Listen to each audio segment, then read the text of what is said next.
Up YouTube, G-Man coming at you. I was going to try to do this live, but I could not figure it out. So basically, I'm a YouTube driver, and not a YouTube driver, an Uber driver, and I have a lot of time on my hands, working the airport, running people back and forth from downtown Dallas from the airport to downtown Dallas to Fort Worth. I live here in the Dallas area. I went to a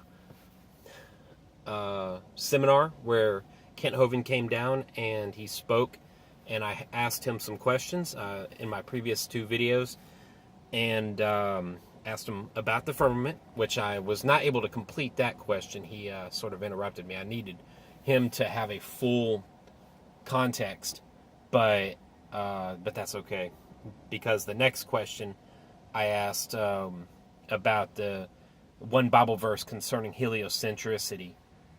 I was able to really grill him on that, and it turns out that according to him, there is no Bible verses for heliocentricity. So, anyways, I'm just driving back and forth between Dallas and the airport, and that's all I do. Uber. That's what I got. That's what I do. That's what I have time for. And so I'm dedicating my time and to this flat Earth subject. I believe that flat Earth is what the Bible teaches, because of what happened on day 2 of Genesis creation account. God created the firmament. It's the only thing he created on day 2. It's kind of a big deal. And it supports waters above from waters below. So that tells me that there's waters above it, there's waters below it. That tells me that there is is it keeping waters from crashing in on the sides of us? I believe that it's a dome. Yeah. The firmament is a dome, because if it's got waters above it, if it's got waters below it, then it's got windows, and later on in Genesis it tells us that it has windows that open up, that can open and let waters out, which is what would flood the earth. The windows open and close, whenever the Bible speaks about the firmament, it says that God made the firmament on day 1, and there's no other reason to think that God's talking about any other firmament than the firmament that was created on day 1. The firmament that was created on day 2 of the creation account in Genesis. Kent Hovind likes to, support the canopy theory, and I used to be a big believer in that, and I thought it was a great idea. That explained how the dinosaurs got big. That explained how humans got big. But now I'm in a new camp on that subject, and the new thinking now is there are people who have gone and looked at these giant mesas that I was always taught were lava flows. But according to these people who have done these research, there's octagonal structures, polygonal structures that are found all throughout the mesas, and these are not just, and it's columns in the mesas. Go watch No Forests on Flat Earth for that one. That's a very interesting video, and then there's several other videos that support it. It's very interesting stuff. Woodward TV came out with a great video covering the topic. It's a lot shorter than the no forest on flat Earth video. But if you want a 1 hour video to watch, go watch that. And the Bible does in fact mention that there were pillars of heaven, the pillars of heaven or the pillars of the sky. The Bible does in fact mention that, and it says that there were pillars in the sky, and the Bible mentions it one time.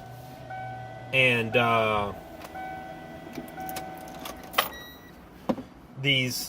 so there right there, I believe that my new belief is that these mesas are not lava flows that solidify,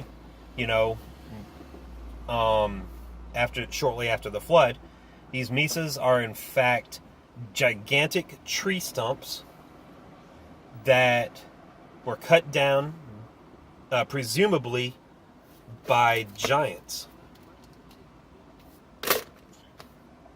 So that it cuts us off from whatever's up there in the sky. So, and also, I take the Bible literally, unless the Bible says that what you're about to read is a parable, or unless the Bible says that what you're reading is a parable, or it says, hey, here is something, and this is what it's similar to. I like what Rob Skiba had to say about that. Unless the Bible tells you that it's a parable, or unless the Bible tells you that it's symbolism, I'm going to take the Bible literally. So, and I take the Bible literally. I believe that the earth is 6,000 years old. I'm still a fan of Kent Hovind's. I still have a lot of the same beliefs that I had before. There's just a few changes, and these are some big time changes. So, I'm actually surprised that Kent Hovind hasn't looked into it more. So, Rob Skiba, he came in and filled the gaps. I am now going to, this is, what I'm doing here is totally unscripted. So what I'm going to do now is watch this video and respond to it in real time.